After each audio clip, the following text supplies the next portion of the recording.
Hi, I'm Dr. Moffat from naturalhealthtechniques.com.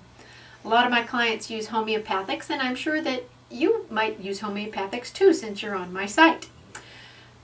And sometimes a whole month goes by before I figure out that they're not using the homeopathics correctly, so I'm going to give you a little lesson today. Okay, homeopathics come in liquids, in tablets, and in little tiny pellets.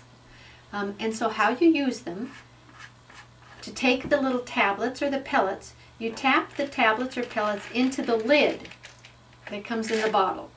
Now you don't touch these and put them in your mouth. You just tip your head back and put them under your tongue. If you have leftovers, if there's too many in the bottle, then you want to tap those back without touching them because you'll contaminate everything. So it's tablets. And then liquids are very common, and this is one of the most common ones that I dispense, the bacterial system immune stimulator drops. And the body can't handle more than 17 drops at a time of the liquids. So if you squeeze the little rubber thing at the top and you pull it out, that is about 17 or 18 drops. So I know these over the years. So what you do is you take the drops, you tip your head back, and you put the drops underneath your tongue. They have alcohol in them, and the alcohol is actually a preservative. And so the pets usually don't like that. So we're going to talk about how to get the alcohol out of that. But if you take the alcohol out of the homeopathics, then they aren't going to last as long a time. So when you give a homeopathic to an animal, you want to take their lip and pull it back, or take their upper gum and pull it up, and you just put it right on the gum line.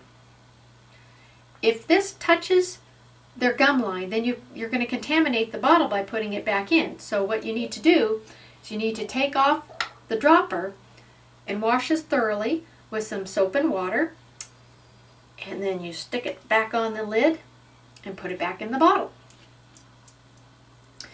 So say your pet will not take the drops because it has alcohol in it. So what you do is you want to evaporate the alcohol out. And the way you do that is you take a regular coffee cup, take the dropper out of the bottle, and then take some boiling water, fill up the cup so that it's about halfway, and you set the bottle into the cup. And then you let it sit there until the boiling water is cooled down. Then you take that boiling water, you dump it out, you fill it up again with more boiling water, put the bottle in, wait another 5 or 10 minutes, and then repeat the process about 3 or 4 times. Most of the alcohol will be evaporated out by that time. The animal will still taste it a little bit, but they're not going to fight you as much, especially after the 2nd or 3rd day. So that's how you use that. Now, sometimes people actually ask me, well, how long do the homeopathics last? They last a long time, and usually on the bottle it'll be years. But if you see that your homeopathics have expired, what you can do is reactivate them, and they'll be just as good as new by taking the bottle and whacking it on your hand. And you can even do that to pellets and tablets as well. So you go 1, 2, 3, 4, 5, 6, 7, 8, 9, 10, 100 times. And then everything's good as new. When you take homeopathics, you want them to be between meals. You don't want toothpaste, you don't want food, you don't want any kind of juices in your mouth for at least 10 minutes before or 10 minutes after you take the homeopathic. The goal is to build up a spit wad, which has a lot of antibodies in your mouth, and then the alcohol will take those, or the sugar will actually take that into the cells a little bit faster and help it work better. My favorite time to take them, if I only have to take homeopathics once a day, is right before I go to sleep, because I usually brush my teeth, go up, read for a while. By that time my mouth and the spit is built up again, and then I take the homeopathics right before I go to bed, or if I get up in the middle of the night I'll take another dose.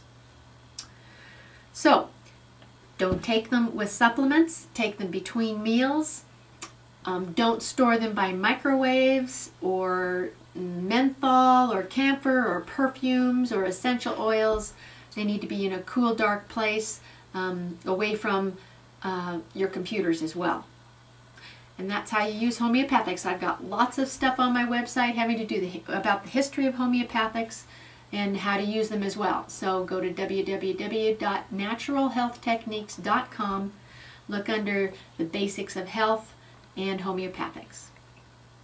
That's it.